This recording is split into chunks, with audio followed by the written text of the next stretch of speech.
On this week's ADCs of Wrestling, another vicious attack on Roman Reigns. Is Shane McMahon going to make WrestleMania? Plus, a brand new segment debuts. Tell everyone about my new damn show. I just told them, Steve. Oh, hell yeah, it's going to be great. Let's go. Let's go. Let's go. Let's go.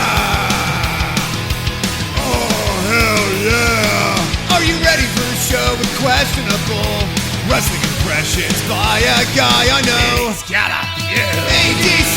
Ooh, yeah, dig it. ADC. Let me tell you something, ADC. He watches wrestling. This is awesome, Michael. Do you know your ADCs, the ADCs of wrestling? Welcome to the ADCs of Wrestling. I am your host, Andrew David Cox. We are back here at my house once again. I am joined by my favorite right-hand man, Matt the Mark. How you doing, Matty? Good day, sir. I am doing great. How about yourself? I'm doing pretty good. Hey, you know, this is a total random aside, but I just wanted to say I really respect dog walkers. Is that relevant? Is that about wrestling? I had no idea where that was going, but No, I mean, I have to be there with either. you when they walk like 18 dogs at a time. It's crazy. Before you got here, I was going to Timmy's to grab my pre-pod coffee, and there was a woman on the corner, and she had to have, I think, 8 dogs in one hand, and I can barely contain Vanguard Dog 1 over here. And I just, you know what? You're doing God's work, dog Heaven walkers. forbid the mailman come by. Yeah. No, Well, I don't get it. It's got to be a sustainable career. I don't know. Yeah.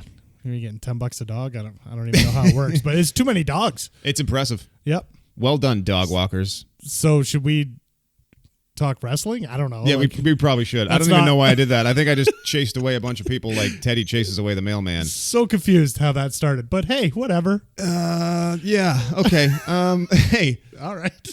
First and foremost, I do want to say, guys, go ahead and give us a subscription and a rating on iTunes. That would be great. I saw somebody added a 5-star rating this week. That was nice. Sweet. Yeah. We need more of those. That would be wonderful. Probably should have brought this up before the dog thing. No, not Okay, at all. Cool. Should I restart or what? Screw it. Let's just go through Anyway, also, last week, if you noticed, I was not on Something to Wrestle. It was just a super busy week with the Undertaker parody video and all sorts of stuff. But I will be back at the end of Something to Wrestle tomorrow. So check me out on that. And I've heard it. It's a good one. Yeah. So I don't know. No other really housekeeping items this week, but Nope. I think we should probably just touch on one of the crazy news items that happened this week was Shane McMahon. Yep. Being admitted to a local medical facility with diverticulitis. Yeah, I mean, the kayfabe story was that he went down on vacation and to heal from what happened to him on SmackDown. And then while he was there, some real stuff kind of kicked in and he was hospitalized. So do you think we see a replacement for Shane at WrestleMania? Some people are talking about maybe Samoa Joe or somebody else who's not on the card yet being, inserted in his place, because it seems pretty irresponsible to wrestle with diverticulitis. Well, I mean, the last person that we know of that really had it that took some time away was Lesnar, and he was there for a while. But, I mean, apparently Shane's already been released. They talked about it on SmackDown, and they fully believe that he's going to be at Mania. I don't know how the heck he's going to do it, especially coming off a hernia as well. It seems a little crazy. I was going to touch on it on SmackDown, the fact that they didn't even kind of introduce a possible Plan B. They just kayfabed us too. They were like, Shane McMahon is on vacation because of the injuries that he suffered last week, or he just wasn't here because of the injuries last week. So they basically just wrote him off with an injury and completely ignored it. So my gut is telling me, no pun intended, that Shane is going to wrestle at WrestleMania 34 with a lingering case of diverticulitis. And there's no more McMahon thing to do than to wrestle on your deathbed and take some kind of a crazy bump. It seems crazy to me because we know at Mania Shane is going to do his trash can. It's insane to me. It seems crazy to me. I don't know how he's supposed to do it. Maybe it was just a slight case of diverticulitis. Just a dash of diverticulitis. Yeah.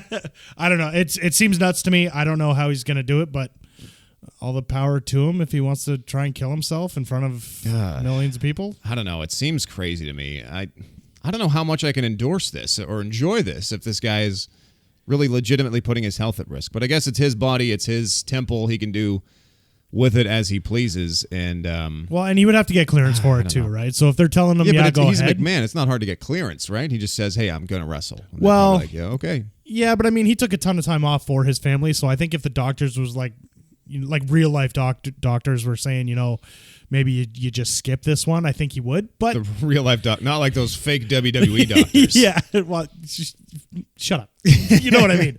But I don't know. It seems kind of crazy. I don't know how he's supposed to do what he typically does, especially with the excitement around Daniel Bryan coming back and how big that match is going to be. So who knows? All right, we got that off the table there. Yep. Something kind of interesting happened this week. I was talking to Basement Steve. What? Yeah, Basement Steve. What? Yeah, that guy. And he tells me that he feels a little bit bad about just freeloading, living in my house. He should. Yeah, drinking my beers, Yes. all my beers. Like, they're all gone. I have no beer in the house.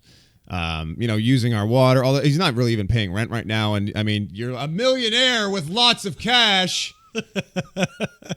But for some reason, he's just hanging out. He's having a good time. So he told me that he wanted to do something more productive with his time and kind of pay me back for, using my pad to crash. Well, that's nice. Yeah. So with that in mind, this is what Steve came up with. He's created a new segment where, I don't know, once a month or so, because that's probably all he'll bring himself to do. Yeah, let's be honest. Lazy sumbitch. Super lazy. And that's really all we're going to get out of him. But it's called Between Two Beers. Oh, I like that. I guess it's kind of a play on. Remember when Zach Galifianakis had a little web series called Between Two Ferns? I don't. It was like a fake interview series, and it was just awkward. Oh. So Steve came up with this thing called Between Two Beers. Yeah, and I like it. I like it. Well, he's got a guest this week, and it's JBL. Oh no. Yeah, JBL came by the place. And they had a little chat in the basement, and it didn't really go so well. And I have a feeling that's going to happen every single time he tries to do this. I think I'm excited. He's it's hard very to tell. ornery, and it's just it goes south real quick. So okay. Without further ado, here is the debut episode of Between Two Beers. This is Between Two Beers. What? Oh, hell yeah. Welcome to Between Two Beers, live from ADC's basement, and that's the bottom floor, because the building plan says so. Oh, yeah. Hell yeah. There's going to be a lot of damn fun. We're hanging out here. I told ADC I'd do something goddamn constructive with my time. And it's better be worth like 8 months of rent, Hey, you Steve. son of a bitch, Basement 316 says I just freeloaded your ass. Oh, you dick. All right, we got one hellacious premiere Between Two Beers. Hell yeah. He used to be a commentator on Raw and Smackdown Live. He was a champion back in the original days of the brand split. He's JBL, John Bradshaw Layfield, JBL. What the fuck? This is awesome, Steve. Thanks for having me on. Yeah, Hey, hell yeah. What the hell's what the fuck mean? Are we supposed to now? Like, do we do something? Goddamn, I don't know. What do I do now? I don't really know what to do now. I'm so nervous. This is awesome, Steve. I can't believe I'm here Between Two Beers. This is the best. This is awesome, Michael. I'm Steve. Or Steve, or whoever the hell. Yeah, Steve. I mean, is this ADC's basement? Yes. This is really messy basement. Oh, hell no. Why don't you get off my ass What? about this goddamn messy basement? It's a messy JBL, basement, Steve. Are you going to be doing commentary for WrestleMania? Can we Oh. expect to see you at the New Orleans Superdome? What the hell? All right, Michael, I'll tell you one Steve. thing. I may or may not be doing My commentary, name's but I'm Steve. going to be watching because it's WrestleMania season, Michael. God damn it. If you call me Michael one more time, I'm going to grab you by the back of the neck What? and throw you through this goddamn computer screen and then What kick the you hell? in the stomach Steve. and drop you on your chin and grab Come two on beers now. and smash them over my head That's and not- drink the son bitches, and that's the bottom line. Oh, man. Because Basement Stone Cold What said the so. hell? I didn't do anything, You're a Steve. damn Come liar. on now. Hey, by the way, are you Basement Steve now? Or are you Steve? Or are you Stone Well, Cold? shit. Or what the hell am I supposed to call You you? can call me your mama, you some bitch. What the hell is that even supposed to mean, Steve? It means I'll keep you warm and take care of you all your life. That sounds And kinda you'll be nice. so damn dependent on me that you never turn into a man on your Come own. on, Steve. And that's the bottom line. All right, you know what? Ball game. I am out of here. Oh shit, they're giving us a go home cue. No, I'm giving us a go home cue because I want to leave. That sounds good. By the way, you're a piece of trash. Well, I like you too, And Steve. ADC, I promise I'll take out the trash because you've been cleaning up for me for the better part of a year and a half. That is a really nice gesture right there. And this was Between Two Beers. That was Between Two Beers. What? And there you have it. Yeah. That's Wow. that is something. Holy Moses. That is, you know what? It's actually exactly what I was expecting. Only on the ADCs of wrestling, folks, do you get a show called Between Two Beers featuring Basement Stone Cold. I gotta ask, how do these wrestlers know where you live? They just keep showing up. There's a thread. We have a WhatsApp chat. I saw a hearse outside. WWE. Why is there a hearse outside? Well, Paul Bearer's here visiting the Undertaker. Oh, Taker's here. Taker's here and Paul Bearer's here. Paul, are you here? Oh, yes. See? He's in the can. Of course he's here. Of course. He's here. Oh, my Lord. By the way, I'm going to post that obviously on Twitter and YouTube, and it's going to be a not weekly segment, like a monthly segment. We're going to do it whenever we can. I had a lot of fun doing it. And thank you to my buddy Jay McKinnon if you want to visit him at his website, nerdinfinite.com. for all your fun, nerdy, pop culture, movie, video gaming news and stuff like that. Yeah, he's done a lot of artwork for you. He did my cover art for the podcast. You can check him out on Instagram too at jmckinnon312. He's a good buddy and a good brother and one hell of a nerd ski. Just to tie it all into wrestling. Yeah. Well, should we get into some stuff? Yeah. You know what? This was kind of a plodding week of wrestling because it feels like, did we go home too early on all these angles? They're like, we really got to sell everybody 3 weeks out, and now we have not much to do. Feeling light, right? Really, the only angle that kind of feels like it advanced in any way, and that was by doing the same thing they'd already done, was the Lesnar and Reigns angle on Raw. That's where we're going to start today, I think. I called this last week.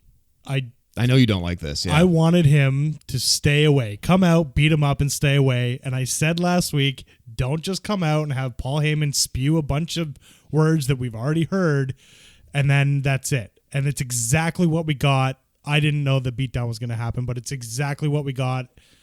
I was super disappointed as soon as his music hit.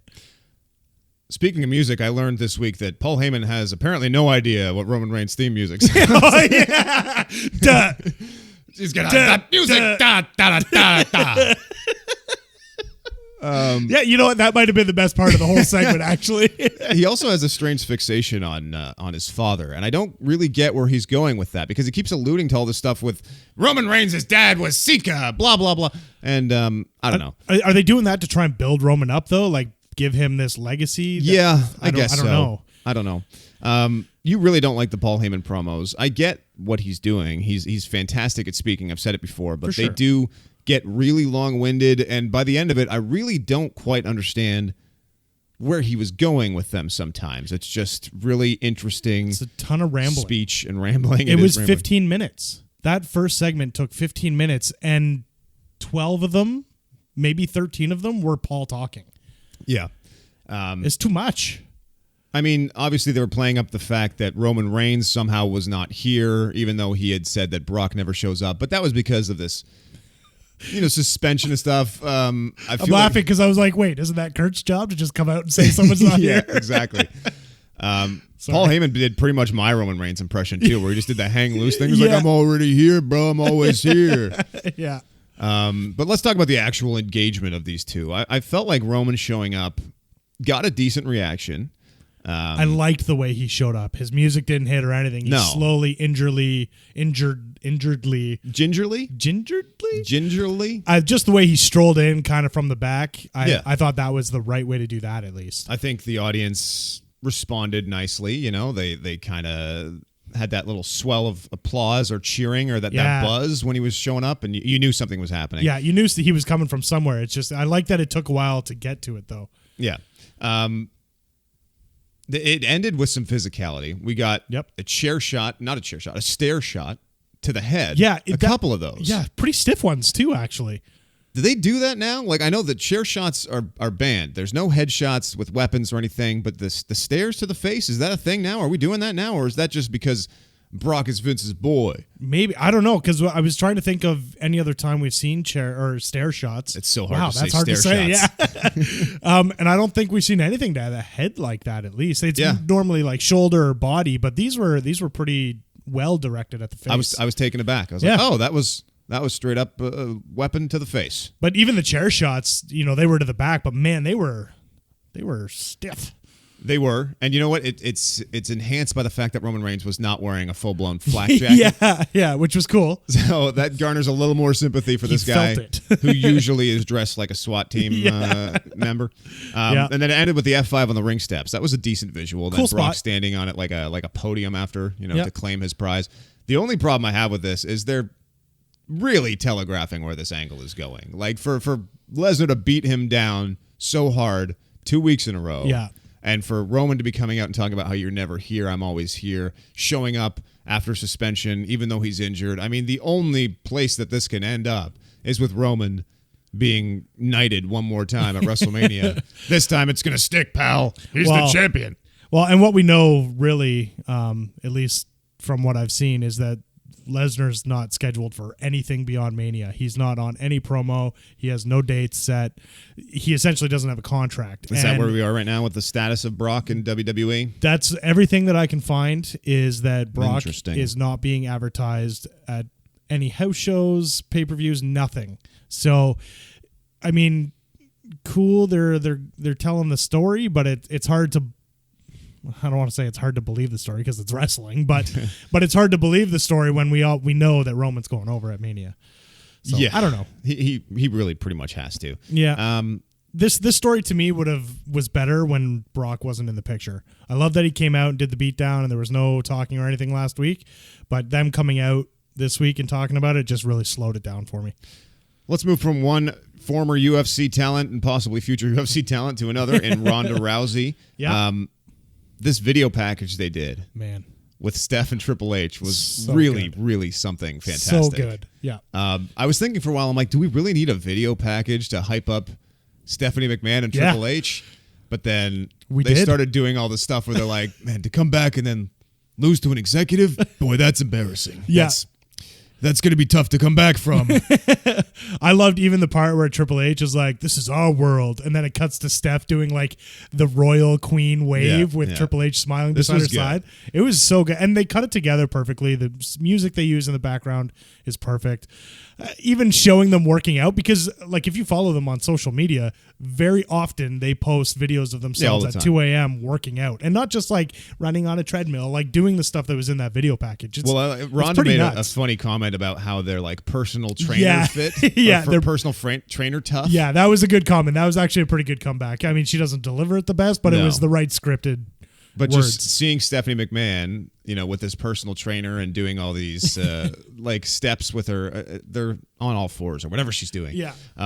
These like floor crawls. The intense between the ropes of the ladder. Yeah, that's a great visual, but it does make sense. It's like, well, they're super rich. This is personal trainer tough. They they push themselves every day because they have people making them their schedules for them. Their trainer comes to their house where they have their own personal gym. Their gym's in the basement. It's really hard to stay fit when you have a gym at home and a guy that shows up and kicks your ass for an hour until you're done. Yeah. But the fact that, I mean, even when they are off and they're not wrestling, they do keep themselves ready at all times. So it is pretty cool. It was a great video package. Everything was put together well. It was pretty damn good. I'm always ready. I felt for like Rousey. It definitely helped push the story along, especially since Rousey's been absent the last couple weeks. So it was good. I enjoyed it. Rousey was not as good this week. Nope. She was not. Ronda had some issues. Yeah. Not so much the botched spot with the throwing of Mandy Rose, because I feel like that might have been Sonya Deville not being in position. She wasn't ready, yeah. Because she had to sprint over to have Mandy Rose land on her feet, basically. Yeah, and I mean, Ronda gave it plenty of time. She stared at her for a bit, so I personally think that was on Sonya. But the actual presence and the character and the intimidation factor and stuff from Ronda this week just kind of felt like it wasn't there. Yeah. They gave her, and she barely had a line, but she just, I don't know, it was still too much. It felt like she should be the silent protagonist that is just scary, and then they gave her this eye makeup that looked like her eyes were just bleeding. It looked like she had some kind of really bad eyelid infection. There was a lot of talk of that on Twitter too. That was really one of the weird. biggest things. But I'm going to go into a bit of a fantasy booking here. I kind of hope Ronda turns on Kurt and joins Triple H and Steph, and they create another authority type thing, because Ronda was a heel in real life. She even mentioned it in her video package. When she's being real, and even in those video packages where she's being real, that's when she's the best. And to come out with a script and try to be all smiley face and everything, it just doesn't work. When she actually is in the ring and she's dropped the mic and she stares someone down, that's when she is also at her best. So she was kind of cocky and off-putting when she was in the UFC and at the top of her game, right? People Coming out hated to her. Bad Reputation by Joan Jett, just being like, I'm the best, I don't care, screw you guys. I'll so kick like anyone's ass. that's really who I was hoping she would be. And I get, like biggest signing, so it's smile for the camera, but and she's a big star, and she's gonna get the crowd adoration at first, but right? she They're gonna can't pop for. She's not gonna go over long if she stays with this happy-go-lucky face type character. I think it's still early to tell because it really is still contingent on how she performs in the ring. Like True. if she shows up and has even a 2.5-star match in her first actual, like beyond WrestleMania, in her first solo match, maybe something at Backlash, or maybe her and Steph have an actual match at SummerSlam or something. That's actually really a ways away still. Yeah, it's pretty far. Say she has a singles match against, I don't know, Mandy Rose or Who knows? Sonya Deville, although that's probably a bad call also because they're green. So they find somebody who can actually wrestle Ronda. Yeah. And she has a decent match. I think all will kind of be forgiven. But for now, we're still waiting to see what exactly we have in this Ronda Rousey. Well, and we know that, she's not going to keep feuding with Steph and Triple H. So what do we see beyond WrestleMania? Is it that she feuds with Absolution? Maybe. Then that's whatever. That's fine. I will say her judo throw at the end and that great. arm bar or what arm lock that she put on Mandy, that was unreal. And if she wrestles like that, maybe she's got to find the middle ground. Yeah. Then that's where Ronda's going to be great. If we see these like cat-like movements where she quickly snaps people to the ground so like quick. that was really cool. Like, didn't even see it coming, and just Mandy was on her back and in this arm lock. It was very cool. It was like a self-defense class. Yeah. Yeah, it was some Krav Maga. I don't even know what that means. Dick punches and stuff. Don't use big words, Maddie. Sorry. I got confused. But yeah, no, a little too much time on the mic for Ronda. But this she'll audience get there. wanted Ronda to break Mandy's arm. It was really kind of cringeworthy. I'm like, why are you guys like break it off? Well, it's because they know LeBron's leaving, so. Oh yeah. So they're just grumpy. Seriously, how bad are the Cleveland Browns? Oh man, we'll talk about him in a little bit, but will we though? He barely had a segment. But it was one of the best parts of Raw, in my opinion. All right. We'll talk on it. Speaking of best parts of Raw, when they first announced this, I was really kind of surprised. I was like, Miz TV? Again? Yep. Another Miz TV segment? With the same guests. Yeah, with the same guests. I'm like, why do they keep agreeing to this? This keeps ending poorly for everybody. But you know what? Miz TV was actually one of the better portions of Raw this week. It's always good, man. It. It's always good. And they built it up so well with the whole, like, oh, no, there's dissension within the Miztourage and so on. And they built it up. I don't know how much I bought it. I thought maybe I didn't think it was going to be a whole ruse like that would solve itself by the end of that segment. I thought it would go on, but it was still so good. Even just with what Bo says. Yeah, no, saying he's a phony A-lister that can't fight. And then for him to be like saying he's a better Intercontinental Champion than Macho Man and then Mr. Perfect, which is something I've wanted them to acknowledge for a long time. Absolutely.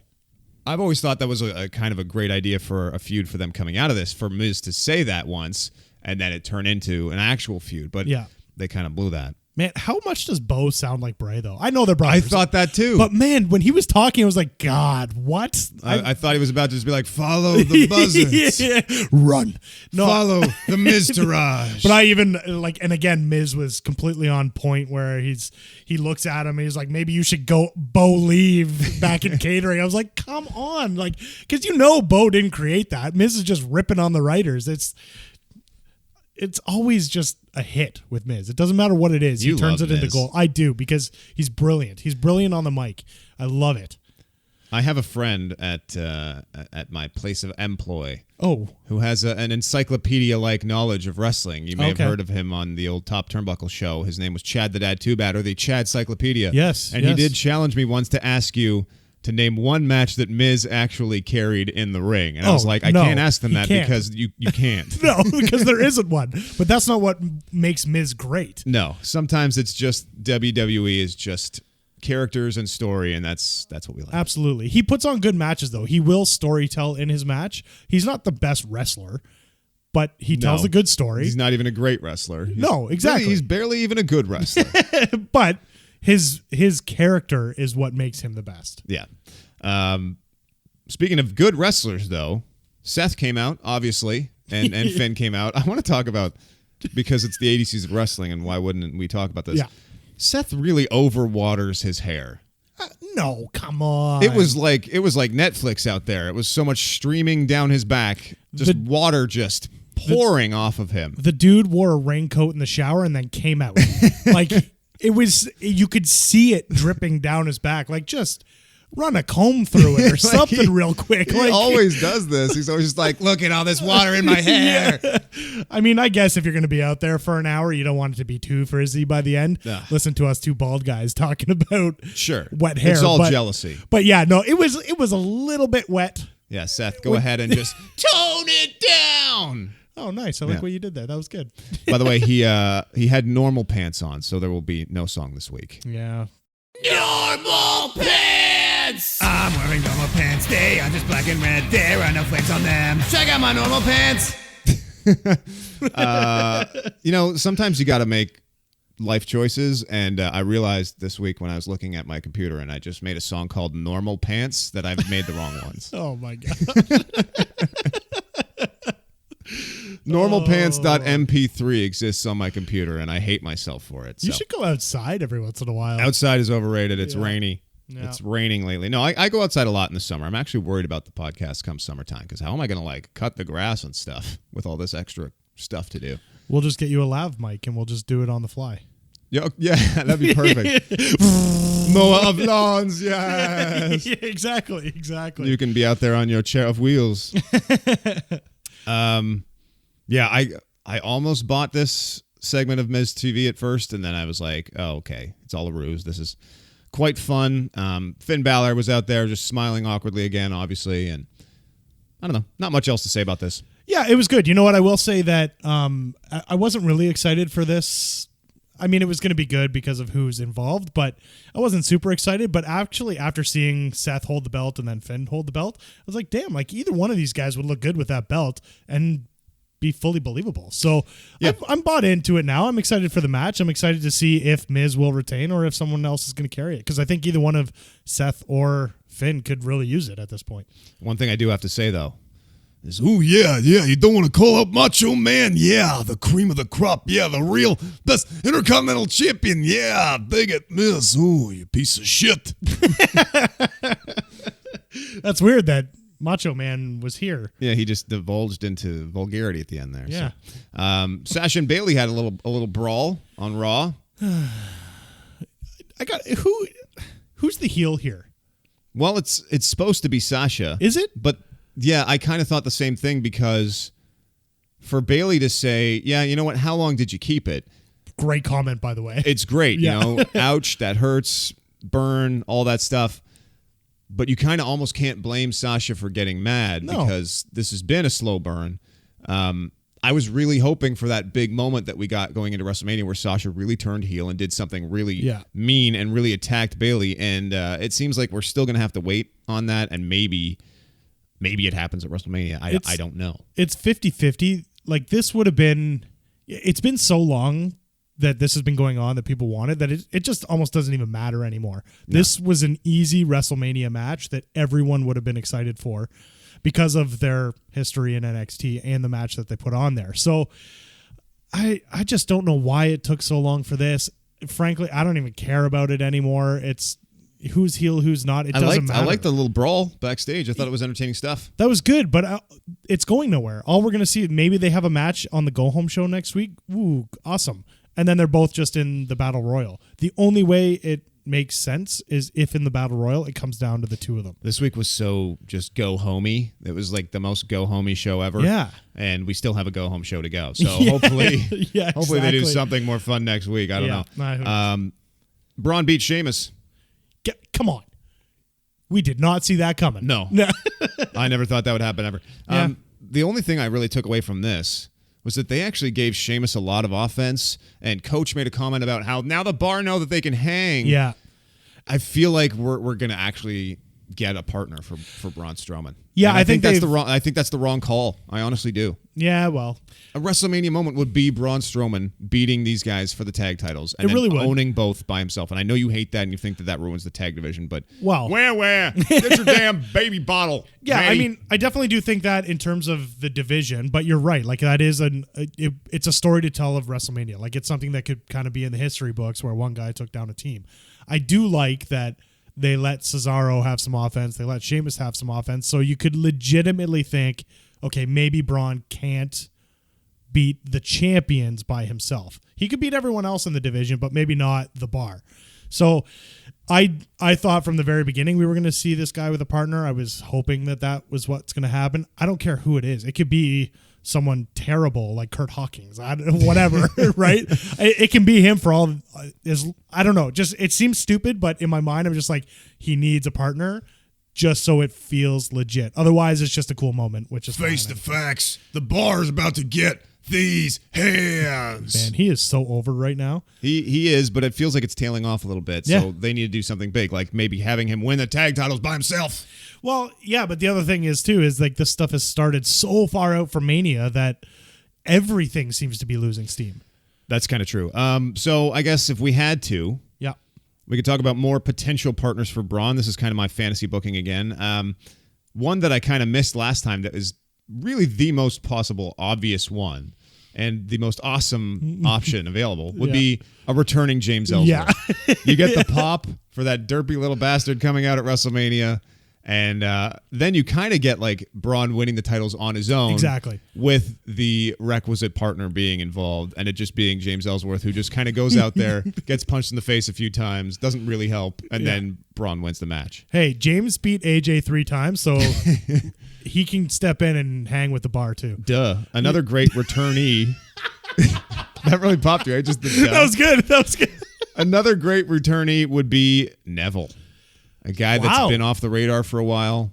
Yeah, and never did go to New Japan. He's still, I think, under contract with them.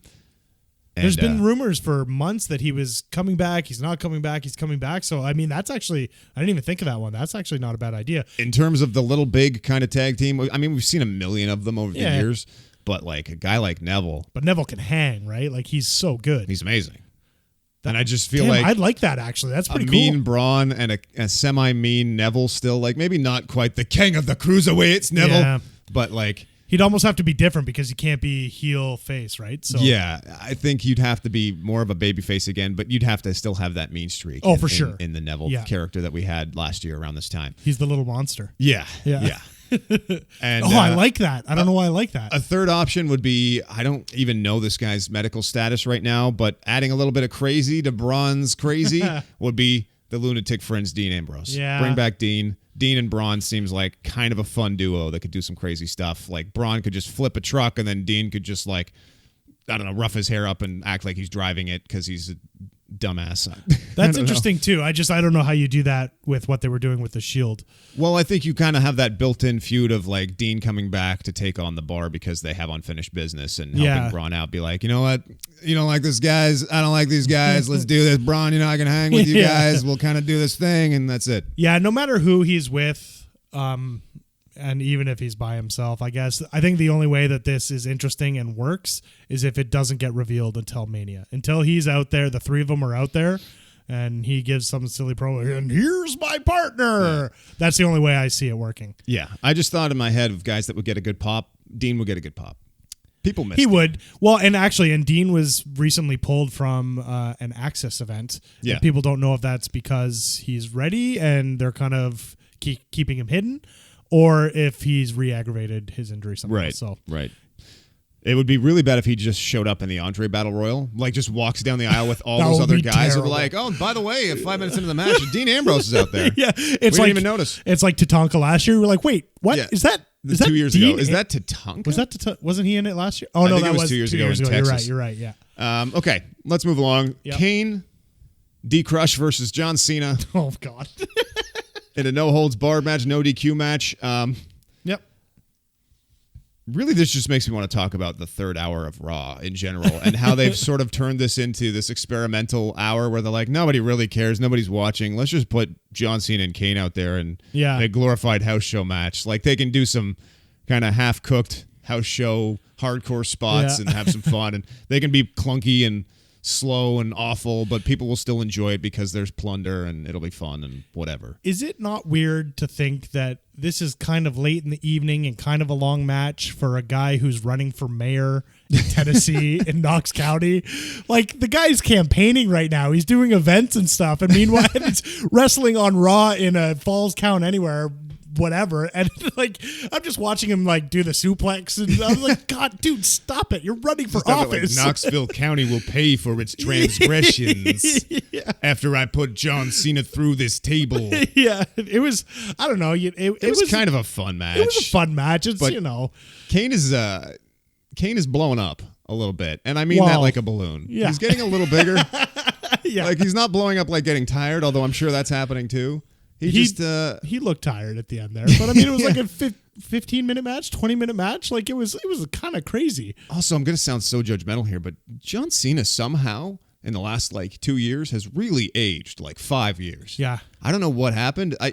Maybe 3-4 years ago, I was watching. I was like, man, Cena still looks really, really young. Yeah. And now his face has just started to really show that he is a 40-year-old man, and maybe his time is coming to a close. He looks great physically, but in the ring, He's slow. He's awkward. He moves super physically. Yeah, oh yeah. If physical means he is clunky. A world-class athlete. He's Big Match John. Yeah. He's fantastic. Big Match John with the big hands. His big ears. Is it weird that I liked Cena taunting Taker with his own gimmicks? No, that's not weird. I think that was kind of fun. I did enjoy him looking at the camera at the end and doing the eye roll.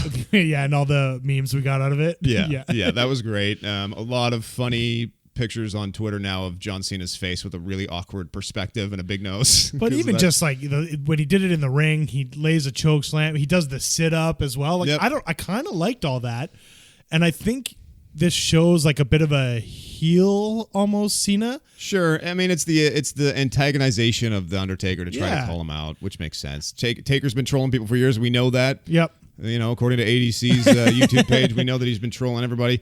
Should we ask Taker what he thought? I mean, he might as well come back. Yeah, I mean, why not? I mean, why would we have The Undertaker on the show? That'd be stupid. Mr. Undertaker, welcome back to the show. Is this John Cena? Obviously not. It's ADC. We've been talking every week for the past month. I just woke up from a nap. I've been doing my best to rest in peace. Good Lord. That was really cheesy. Sleep is very important, though. Look, let's get down to it. John Cena was doing everything in his power to antagonize you this week. Do you have any official response? I've reserved a special place in hell for John Cena. Sorry, I'm actually digging his grave right now. Excuse me. You know how I like to do, digging holes and taking souls. Ow! God damn it, I just got a splinter from his fucking shovel. Oh my God. You'll be fine. Any comment on John Cena defeating your brother on Raw? Kane and I have carved a path of destruction throughout the annals of WWE. Nope. Nope. I think it's annals. Yep. If my brother cannot harvest the soul of John, I will reach deep within and harness the power of the creatures of the night and send John Cena straight to hell. Yeah. Well, that sounded serious. Is that a yes to his WrestleMania challenge? It's a foreboding, non-committal maybe. That sounds more about right. I think I know what's happening here. What's happening here? I think you're going full-blown old-school Undertaker right now to throw us off the scent of the American badass. No. Yep.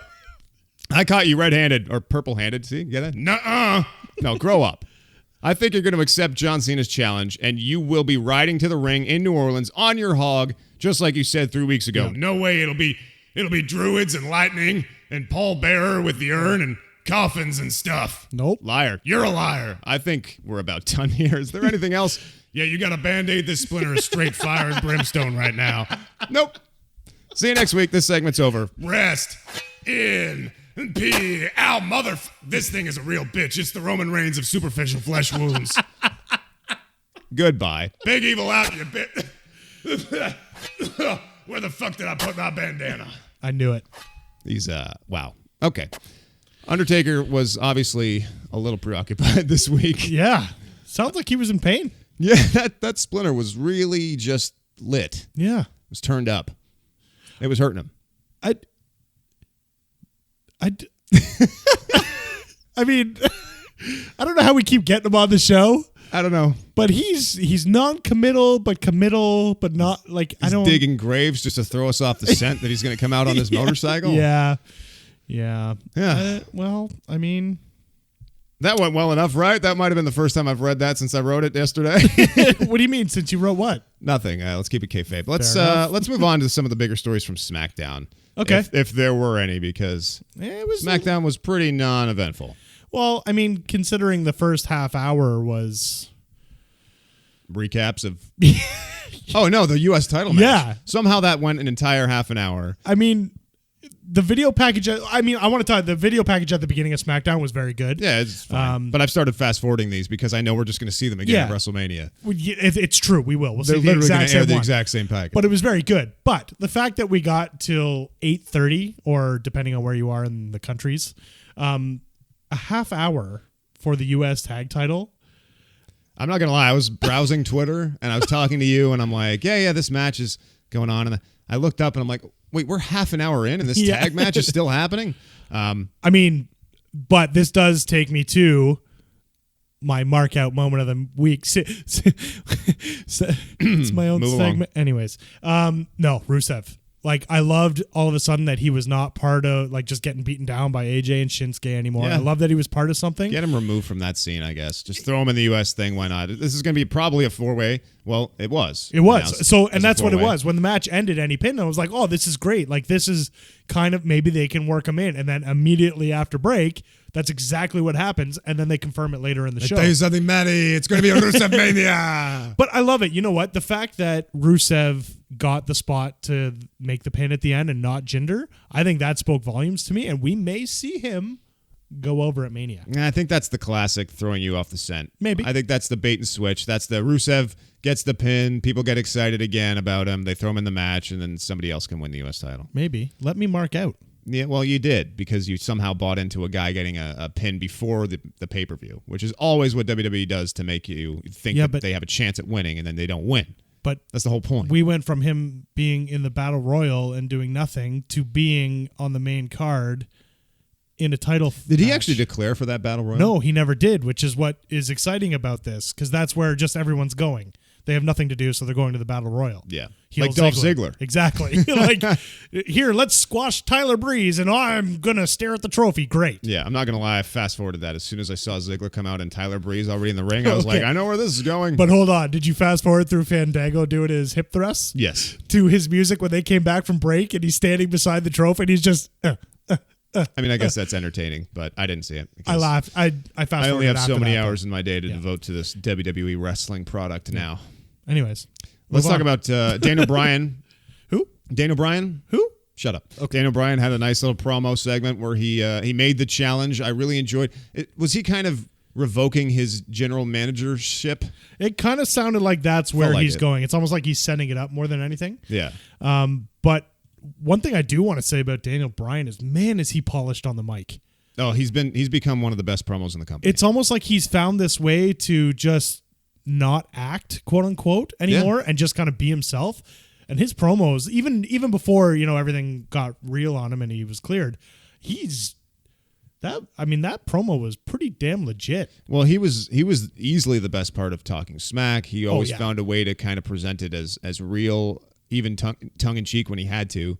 And going back to his run up to WrestleMania 30 and the Yes Movement and everything, like, he had really become a great character. And the reason that people start to get behind him is because he was so good at really just everything. Like, he was fantastic in the ring. He had the charisma. He could talk. He could do it all. And it's not in the same way that a guy like The Rock can talk. It's the way that it's just we believe what he's saying, and we believe that he really loves this wrestling thing, and we believe that this really is his dream, and it does mean everything to him to be WWE champion. And just It's a tale as old as time. He wants to be the best. He wants to be the champion, and it's great. Kevin and Sammy's jobs at stake. I don't know how I feel about this because I feel like they're setting up Daniel to lose in his first match. So they have to do one of those WWE moments where they get fired and then Vince just comes out like, "Fuck it, you're back." Yeah, yeah. Whatever. Be on Raw, pal. That or we see a heel turn. I don't know whether it's Daniel. You can't turn Daniel heel right now. Or it's Shane. Or it's Shane. And maybe that's how they protect Shane a little bit. They have him turn on Daniel. I don't know. I just don't see how that makes sense. They tried to kill Shane. He can't just be like, you know what? Here's what's going to happen. Yeah, I'm now going to be friends with you guys, and we're going to hate Daniel. But Daniel and Shane were kind of ahead where we actually thought where maybe that was going to be the match at Mania was the two of them going in like a month ago, right? Yeah. Not knowing if he was going to be cleared or not. So they could kind of go back to that where it's not even like Shane is helping KO and Sammy get their jobs back. He just wants Danny. Really, what part of me actually believes that? Not much. But they can't set him up to lose his first match. No. You know what? If anything, this is an interesting wrinkle in this storyline, and this has to be the best thing going into WrestleMania right now, storyline-wise, because it's even so fresh. It's fresh, and it had started to lose steam, looking back at how Shane and Kevin Owens obviously wrestled at Hell in a Cell last year. Yep. And by the time we got to that match with like AJ and Kevin and Sammy and then Shane and Daniel as special guest referees and everything, I was really, really done with it. I'm like, can we please stop putting AJ Styles in matches with Kevin and Sammy? Fastlane, they really did their best to ramp it back up, and now it's sort of played out really well that we can look so far back and see all these pieces being put in place and see that it's all led to something.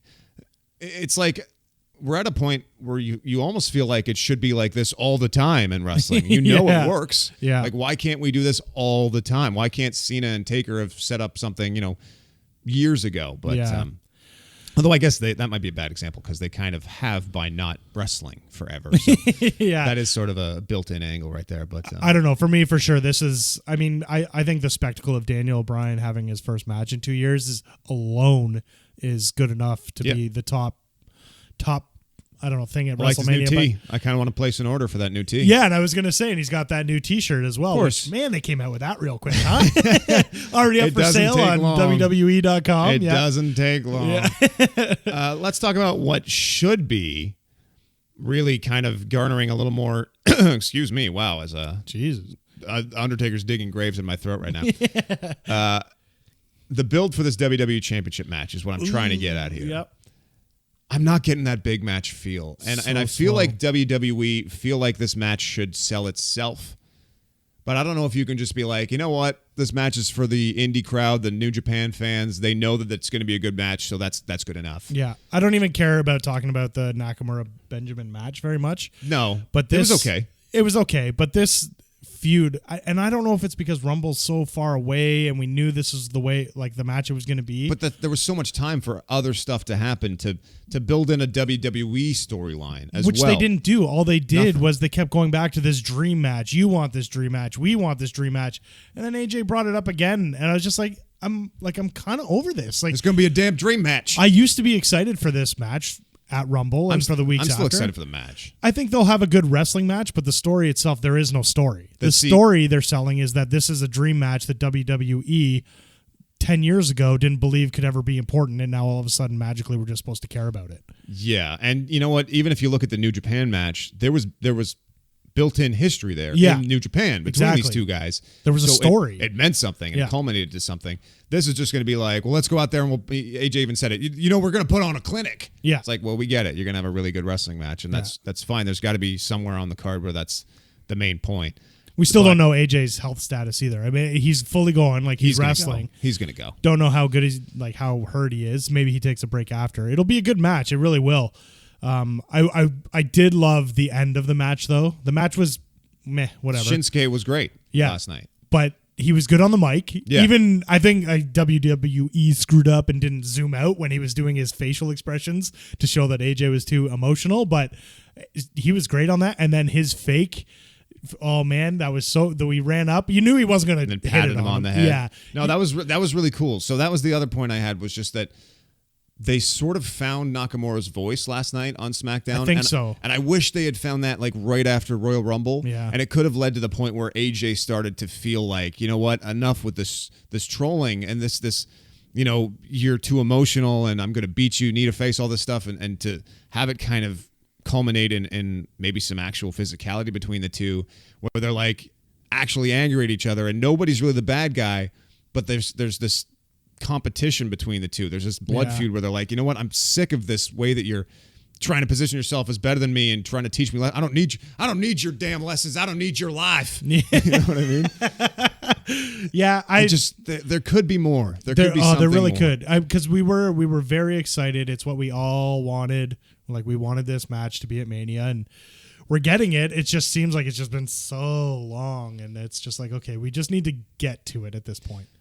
If they do somehow find a way to just make Nakamura's character more like this, yes, with the WWE title after WrestleMania, I'm very excited for his run because him talking to AJ just felt like what they would be like in real life. Yeah. You know, I forget exactly what he said, but he's kind of like joking around with him, but talking down to him. Like he's being condescending almost. And I kind of really like that as his character because you can still see him as a face doing that. Yeah. And it's okay if he does weird things occasionally, like just saying, you know, like you are too emotional. And it's like, oh, okay, I get it. This guy's just quirky and fun. That's, you know, that's something endearing. And they have to play that up more without giving him really, really scripted things. Like sometimes I feel like if he were allowed to just kind of say what he would actually say to somebody. Yeah. And this applies to everyone, it would come across as more genuine. But you know, that's really it right there. I guess we could probably move along to the rest of Raw. Okay. What do you think? Let's just group it all together. We'll kind of burn through it. Yeah. Quick takes on it. Nothing? You got words? Say words, Maddie. Okay, let's do it. All right, let's talk about the rest of Raw. Mickie James versus Nia Jax. You ever feel like they're writing Nia Jax literally as an animal? Yes. So wounded. Like, what would like a sexy rhino do now? Yeah, because like she didn't even wrestle last night. She was just like Mickie kicked her, and then she just threw her, and then Mickie kicked her again, threw her, throwing her body angrily. It's all emotion. It's no reaction with brain power. It's all just like I'm mad. Yeah. But her emotion is quite awesome. I enjoyed her calling Alexa "you little bitch." I thought nice. Even even at the beginning of the match, like just after the bell rang, I think Mickie may have landed a move on her, whatever. But even as they're circling around, off the camera, you heard Nia say to her like, "Oh, you want to talk shit?" Yeah. Like it's little things like that for Nia right now that are kind of awesome. Like she's made it real with this whole, like you said, they used to do that animal stuff all the time back in the Attitude Era where they didn't really censor what guys said, and the camera would be on them, and you just hear in the back would be like, "Oh yeah, what do you got to say to me, motherfucker? Yeah, how do you feel about that, you mother? Get the fuck back here, you motherfucker."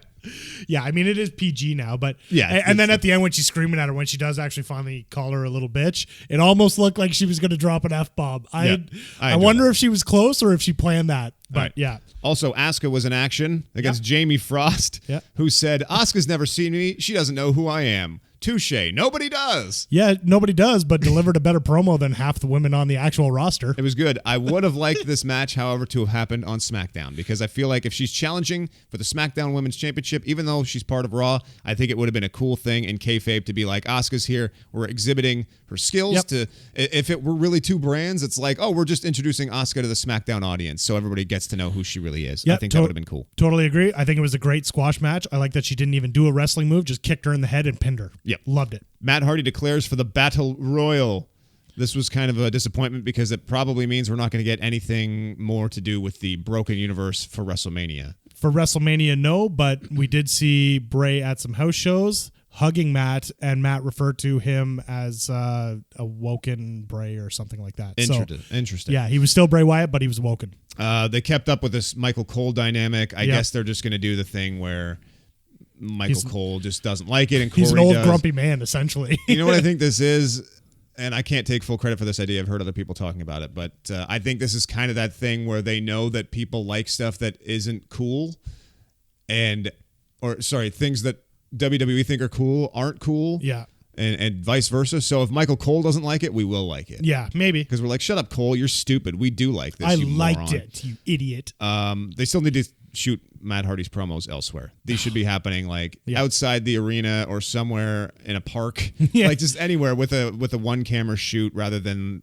They got to fix that the part of it. pre-lit backstage thing that looks too WWE, and it should look more broken Matt. And the glass breaking. Blech. The cruiserweights. Since we started this podcast, have we even said the word cruiserweight? Have these guys even been on Raw? I don't think they have. It's been 4 or 5 weeks. They have not been on Raw. Nope, they haven't. They've been sticking to their own show. Somehow that didn't register with me. That's crazy. We've said a few times that we should probably watch it because it's actually been pretty good, and they're letting these guys do their flippy stuff. So lots of flippy shit. Lots of flippy shit. We have a babyface cruiserweight championship final at WrestleMania. I think both of these guys are stars and deserve this spot. Yep. I used to have a podcast called 205 Live to Tape. It was the greatest audio entertainment you've ever seen. And it also does not exist anymore. Don't look for it. Yeah. But I definitely, at that time, was saying that I think Mustafa Ali is a star because... Absolutely. I don't know. He reminds me of like a Billy Kidman or somebody. He's just got that kind of appeal of the small guy who can do some cool stuff, which is the entire division. Super talented. But that 054 splash and everything, and... He's like a cop or was a cop in Chicago. And, his whole thing about trying to make the name Mustafa Ali like a non-threatening thing. It's to see that there's people out there that, that are fan favorites. That doesn't matter where they come from, representing Pakistan, all this stuff. Yep. Win-win-win across the board. This and Cedric great. Alexander. And Cedric is Cedric. He's got his story from the first original tournament where people chanted his name to get signed, and he got signed, and now here he is going to be in WrestleMania. Pre-show, but whatever. I feel like this is kind of like a prize for these guys for sticking it out on 205 Live, trying to make it good and be like, look, you're both baby faces, but you're kind of our two top guys. You're like the Sean and Brett right now of 205 Live. Just go do your thing at WrestleMania. And that's it. And they are going to introduce a cruiserweight tag team division as part of the show. Yeah. So it kind of makes sense that I mentioned a couple weeks ago that there were some big names that didn't move on in the tournament, like Akira Tozawa and Hideo Itami. So they're going to be part of that tag division. Sure. So that's all we really need to say about it, really. Speaking of divisions we haven't really spoken of much, it is definitely time for me to bone up on my NXT because there's going to be a takeover and it's going to be better than WrestleMania. Yeah. They're always good. Yeah. And for people out there who are kind of wondering what our mission statement is, this is obviously we never really stated it, but this is a WWE show. I know it's ADCs of wrestling, but I watch a lot of WWE. And that's what it is. Speaking of wrestling, there was this fantastic match over the weekend at Strong Style Evolved or Strong Style Evolve. It's a New Japan show. Yeah, and it was a big one. Yep. And they had a Young Bucks match versus Kenny Omega and Kota Ibushi, and people are just praising it. Yeah, it's getting 7.5 stars. And we definitely have to check it out. Yeah. So watch that tonight, Maddie. Yeah, I mean, it's definitely WWE show. If, some things are big and cool and happening elsewhere, we're wrestling fans as well. So we will touch on it briefly, but heavy WWE. Elias was in rare form. I know we said it before. So good. Just trolling Cleveland, talking about LeBron leaving, saying things like, I'm truly embarrassed to be here tonight. Man, even when he sits down, he's like, the way he says, I sold out Madison Square Gardens in New York City, and you can imagine coming to Cleveland is a huge disappointment. This guy is on point. He is really funny. Oh, man. And then, like you said, the LeBron thing, he's like, he's already got his bags packed. Trust me. I don't even know if he'll be in the Battle Royal. I could just see a situation where they just dim the lights at WrestleMania. He comes out. Maybe The Rock comes out to interrupt him. Because if there's a funny Rock segment built in for this year's WrestleMania, for sure. It's Elias. Yeah, absolutely. They could have dueling, singing with the guitars, and Rock could sing about his poontang pies. It's still, man, I can't believe this guy didn't work on NXT and yet is just amazing on the main roster. It's crazy. Yeah. Anderson and Gallows defeated the Miz Taraj as well. Let's move along to the best. Can I ask you one quick question real quick? Sure. What do you think of the shirts that they're wearing, the OGBC? Yeah, the OG those? Bullet Club. Yeah. So I did. Finn was wearing it as well, which I thought was okay, interesting. Yeah, it's fun, but I gotta say, I've had this weird problem with like the Finn Balor merch since they started doing the Balor Club shirts. Yeah. And I don't think it's for the same reason that you think it is. It's because I find that the typeface they're using is way too hard to read. So you see these things, you're like, Lawler Cleed? Balor Club. And it just takes like a long time to read it. And then the OGBC thing, I was like, was that 4 squares? I'm like, what is that? I'm like, oh, OGBC. Maybe I need glasses. Yeah. I don't know. It's weird. When I first saw them on Twitter, I was thinking, okay, well, that's fun that maybe they're just selling them on the side. But then to wear them actually on TV, I don't know. I don't think it means anything. No, I think it's just think it's interesting. And I'm wondering if we could see some crossover on Twitter just between even like Cody Rhodes and some of those guys. I don't know. Maybe. I don't know. It's probably too much to ask. It's fun. I think it's in the same vein with just poking fun and calling it the Balor Club and making a T-shirt that looks just like the Bullet Club shirts and having the Good Brothers come out with hashtag GB for Good Brothers on their pants and calling them Good Brothers, which is totally something they took from Japan. So yeah, they're just alluding to it for the hardcores. Fair enough. Too sweet. Let's move on to the rest of SmackDown. Yep. Everything Riot Squad for me right now is fun repellent.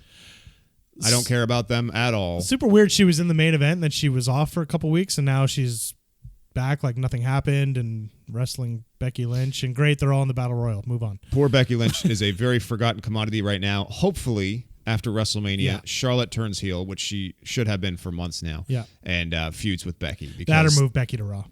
Yeah, I just still think that there's a great feud in place with a heel Charlotte versus Becky at the top of the card, which I don't think we've seen. I think that Raw had the whole Sasha Charlotte thing front and center for so long, where that was the big feud.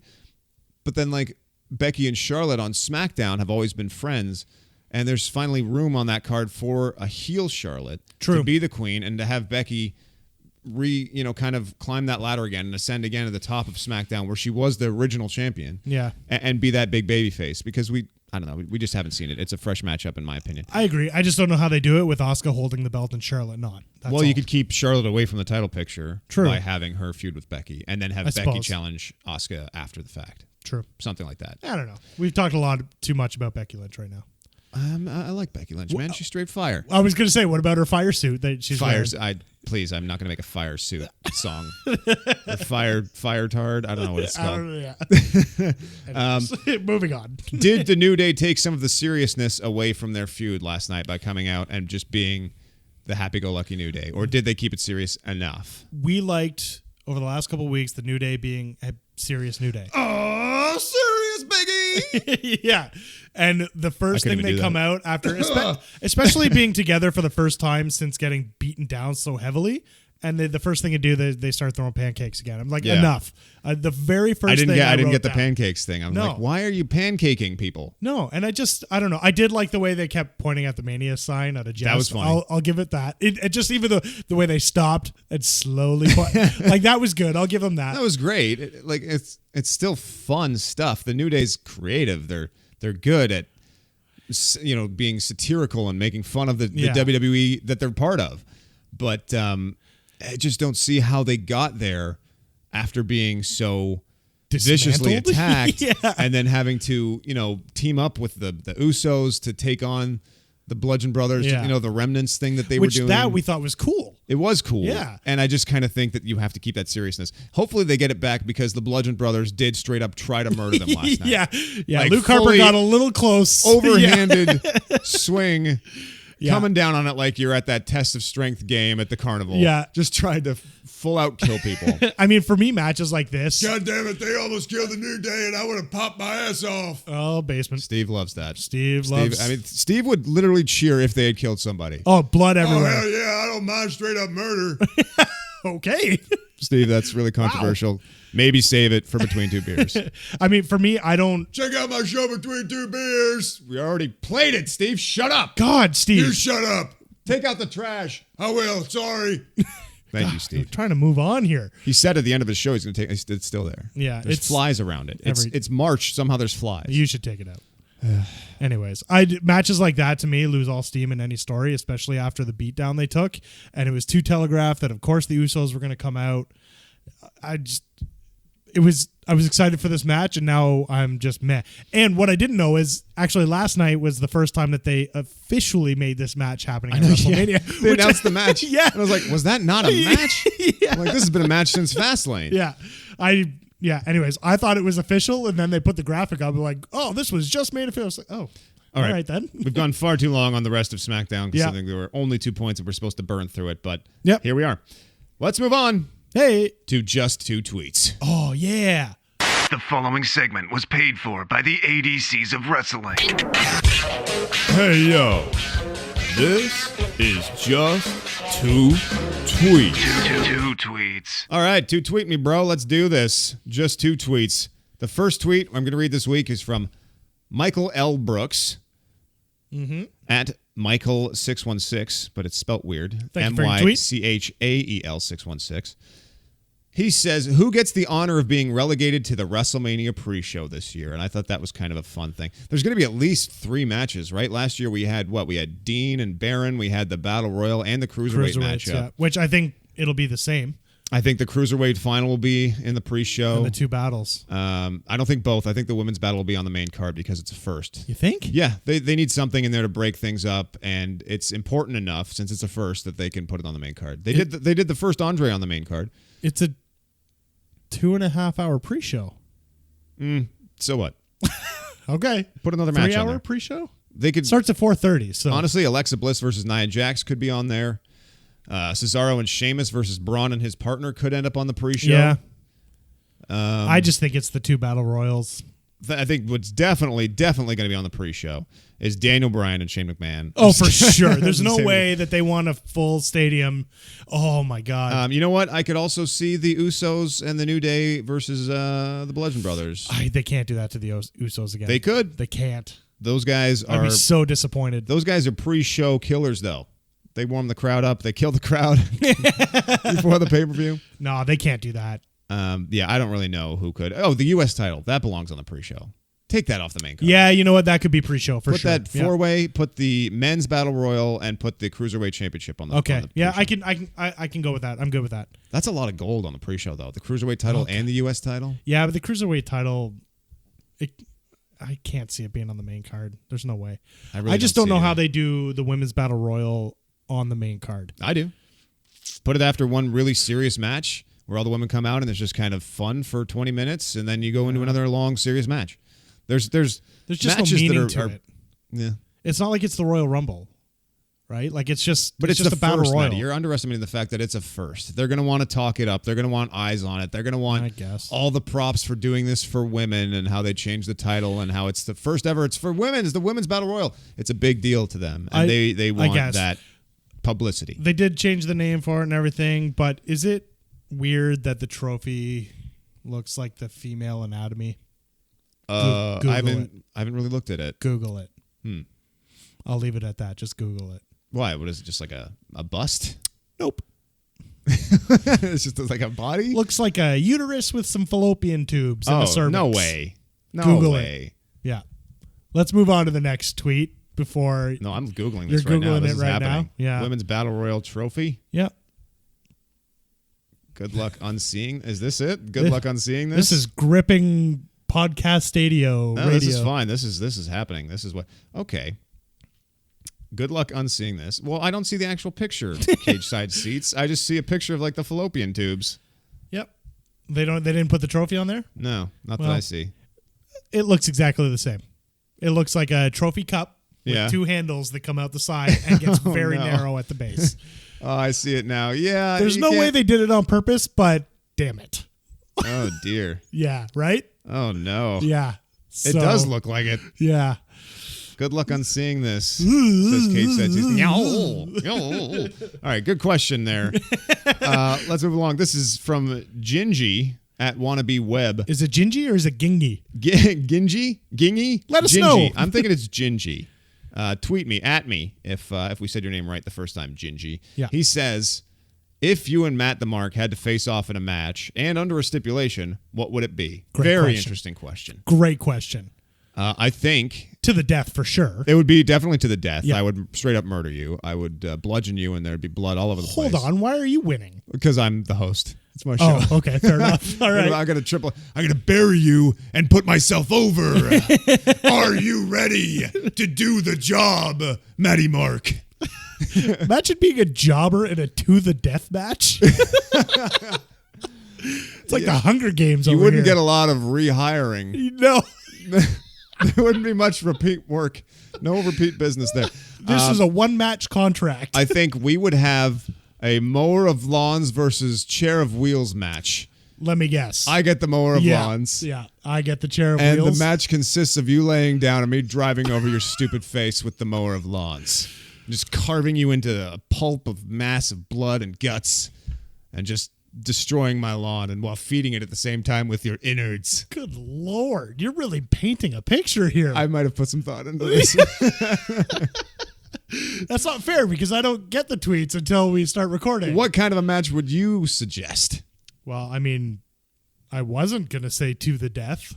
I was thinking maybe, I feel like Hell in the Cell would be cool. That's so boring. The WWE does that all the time. Okay. Okay. How about I've got a good one. Okay. Who does Teddy kill first? Oh, it would be me. He hates me. Vanguard That's my dog. Dog Vanguard won. Dog 1 doesn't even like his owner. Yeah. Because I come in, when I get here, he loves me. He gives me jumps up, kisses, but then you just always tell me about how crazy he is. So He's a crazy dog. I think I'd have a chance. Okay. Yeah. Interesting. Dog murder match. Or no, whoa. Murdered by dog match? Murdered by Vanguard Dog 1 match. Whatever. All right. Well, that's a take. It's never going to really happen. So who cares? Good questions, guys. That was just too sweet. That was just two tweets. You can tell we've been doing this for an hour. I am very tired. You looking forward to next week? Go home shows? No, I'm not. I think it's going to be more of the same where very little happens. Hopefully the Undertaker shows up. Yeah. There's supposed to be a stare down, I guess, between Lesnar and did they see Reigns and Lesnar again, or was that that's what I was else? gonna say. Like, is Lesnar even gonna be there again? Yeah, he's got to be at this point. I think they promoted something else. I don't know if it was for the Lesnar and Reigns or another angle. Do we on the see show. KO and Sammy? Maybe. Do we kind of have to before the match, or do they just show up? Yeah, they might even just cut a promo. Yeah. Who knows? I don't know. It would be nice to see Shane show up and let us know that he's alive and well.